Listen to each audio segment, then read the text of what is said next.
अथ षोडशोऽध्यायः।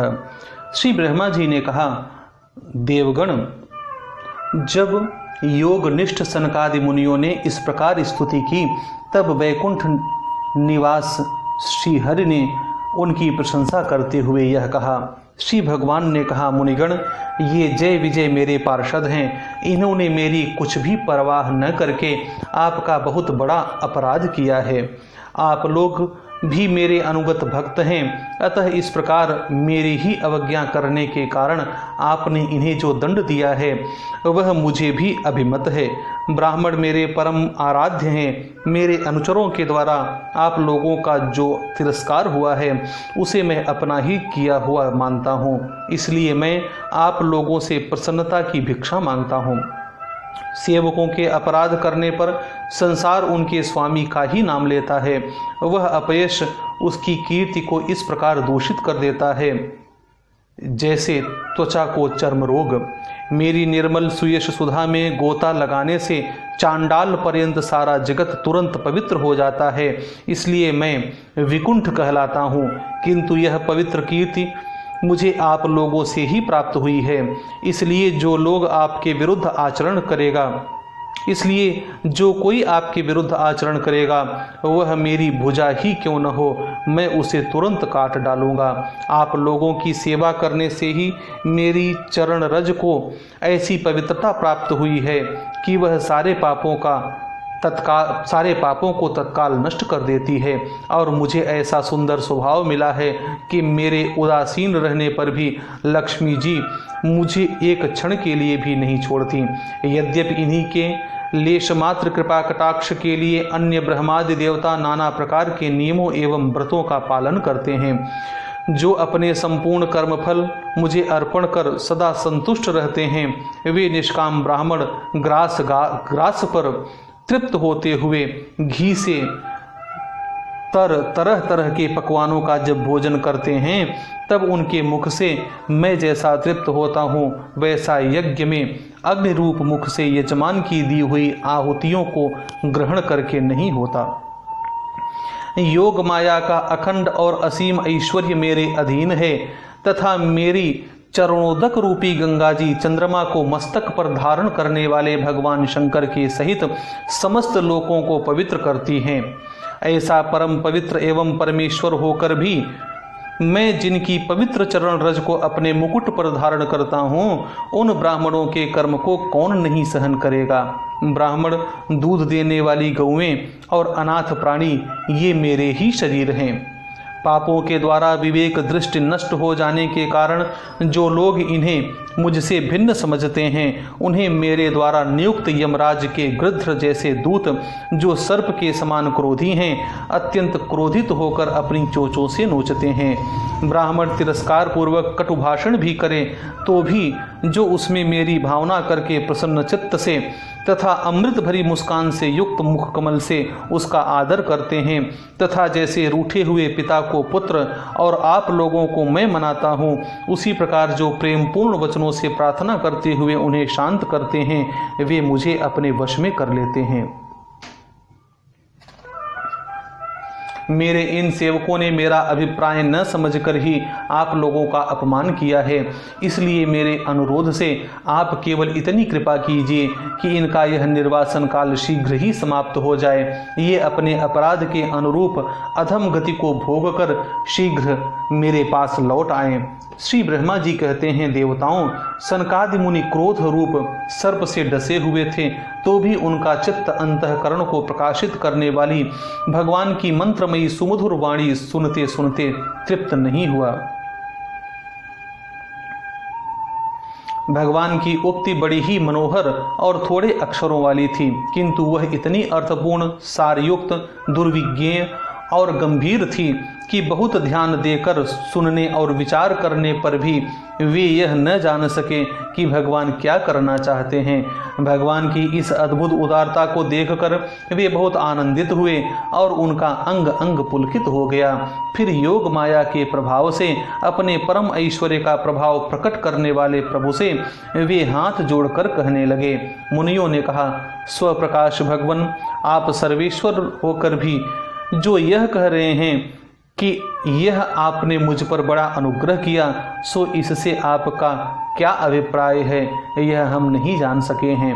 प्रभो, आप ब्राह्मणों के परम हितकारी हैं, इससे लोक शिक्षा के लिए आप भले ही ऐसा माने कि ब्राह्मण मेरे आराध्य देव हैं। वस्तुतः तो ब्राह्मण तथा देवताओं के भी देवता ब्रह्मादि के भी आप ही आत्मा और आराध्य देव हैं। सनातन धर्म आपसे ही उत्पन्न हुआ है, आपके अवतारों द्वारा ही समय समय पर उसकी रक्षा होती है तथा निर्विकार स्वरूप आप ही धर्म के परम गुह्य रहस्य हैं, यह शास्त्रों का मत है। आपकी कृपा से निवृत्ति परायण योगी जन सहज में ही मृत्यु रूप संसार सागर से पार हो जाते हैं, फिर भला दूसरा कोई आप पर क्या कृपा कर सकता है। भगवान, दूसरे अर्थार्थी जन जिसकी चरण रज को सर्वदा अपने मस्तक पर धारण करते हैं, वे लक्ष्मी जी निरंतर आपकी सेवा में लगी रहती हैं। सो ऐसा जान पड़ता है कि भाग्यवान भक्तजन आपके चरणों पर जो नूतन तुलसी की मालाएं अर्पण करते हैं, उन पर गुंजार करते हुए भौरों के समान वे भी आपके पाद पद्मों को ही अपना निवास स्थान बनाना चाहती हैं, किंतु अपने पवित्र चरित्रों से निरंतर सेवा में तत्पर रहने वाली उन लक्ष्मी जी का भी आप विशेष आदर नहीं करते। आप तो अपने भक्तों से ही विशेष प्रेम रखते हैं। आप स्वयं ही संपूर्ण भजनीय गुणों के आश्रय हैं। क्या जहाँ तहाँ विचरते हुए ब्राह्मणों के चरणों में लगने से पवित्र हुई मार्ग की धूलि और श्रीवत्स का चिन्ह आपको पवित्र कर सकते हैं? क्या इनसे आपकी शोभा बढ़ सकती है? भगवान, आप साक्षात धर्म स्वरूप हैं। आप सत्यादि तीनों युगों में प्रत्यक्ष रूप से विद्यमान रहते हैं तथा ब्राह्मण और देवताओं के लिए तप, शौच और दया अपने इन तीन चरणों से इस चराचर जगत की रक्षा करते हैं। अब आप अपनी शुद्ध सत्वमयी वरदायिनी मूर्ति से हमारे धर्म विरोधी रजोगुण तमोगुण को दूर कर दीजिए। देव, यह ब्राह्मण कुल आपके द्वारा अवश्य रक्षणीय है। यदि साक्षात धर्म रूप होकर भी आप सुमधुर वाणी और पूजनादि के द्वारा इस उत्तम कुल की रक्षा न करें, तो आपका निश्चित किया हुआ कल्याण मार्ग ही नष्ट हो जाए, क्योंकि लोक तो श्रेष्ठ पुरुषों के आचरण को ही प्रमाण रूप से ग्रहण करता है। प्रभो, आप सत्वगुण की खान हैं और सभी जीवों का कल्याण करने के लिए उत्सुक हैं। इसी से आप अपनी शक्ति रूप राजा आदि के द्वारा धर्म के शत्रुओं का संहार करते हैं, क्योंकि वेद मार्ग का उच्छेद आपको अभीष्ट नहीं है। आप त्रिलोकीनाथ और जगत प्रतिपालक होकर भी ब्राह्मणों के प्रति इतने नम्र रहते हैं, इससे आपके तेज की कोई हानि नहीं होती। यह तो आपकी लीला मात्र है। सर्वेश्वर, इन द्वारपालों को आप जैसा उचित समझे वैसा दंड दें अथवा पुरस्कार रूप में इनकी वृत्ति बढ़ा दें। हम निष्कपट भाव से सब प्रकार आपसे सहमत हैं, अथवा हमने आपके इन निरपराध अनुचरों को शाप दिया है, इसके लिए हम ही को उचित दंड दें, हमें वह भी सहर्ष स्वीकार है। श्री भगवान ने कहा, मुनिगण, आपने इन्हें जो शाप दिया है, सच जानिए वह मेरी ही प्रेरणा से हुआ है। अब ये शीघ्र ही दैत्य योनि को प्राप्त होंगे और वहाँ क्रोधावेश से बढ़ी हुई एकाग्रता के कारण सुदृढ़ योग संपन्न होकर फिर जल्दी ही मेरे पास लौट आएंगे।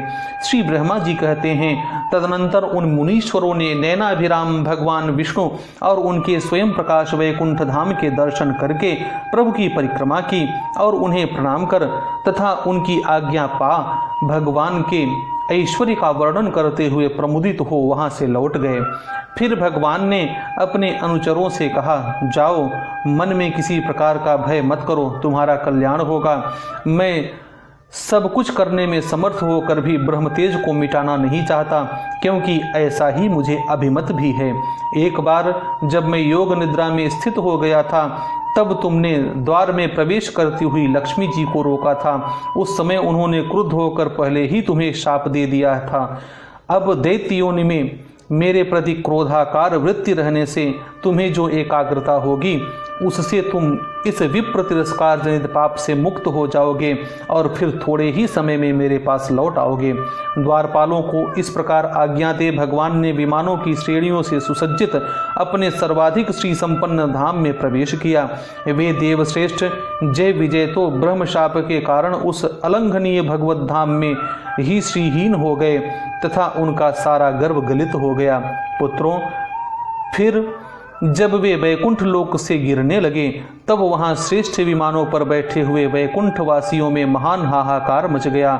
इस समय दिति के गर्भ में स्थित जो कश्यप जी का उग्र तेज है उसमें भगवान के उन पार्षद प्रवरों ने ही प्रवेश किया है। उन दोनों असुरों के तेज से ही तुम सबका तेज फीका पड़ गया है। इस समय भगवान ऐसा ही करना चाहते हैं जो आदि पुरुष संसार की उत्पत्ति, स्थिति और लय के कारण हैं, जिनकी योग माया को बड़े बड़े योगी जन भी बड़ी कठिनता से पार कर पाते हैं। वे सत्वादि तीनों गुणों के नियंता श्री हरि ही हमारा कल्याण करेंगे। अब इस विषय में हमारे विशेष विचार करने से क्या लाभ हो सकता है। जय जय श्रीमद्भागवते महापुराणे पारमहंस्यां संहितायां तृतीय स्कंधे षोडशोऽध्यायः।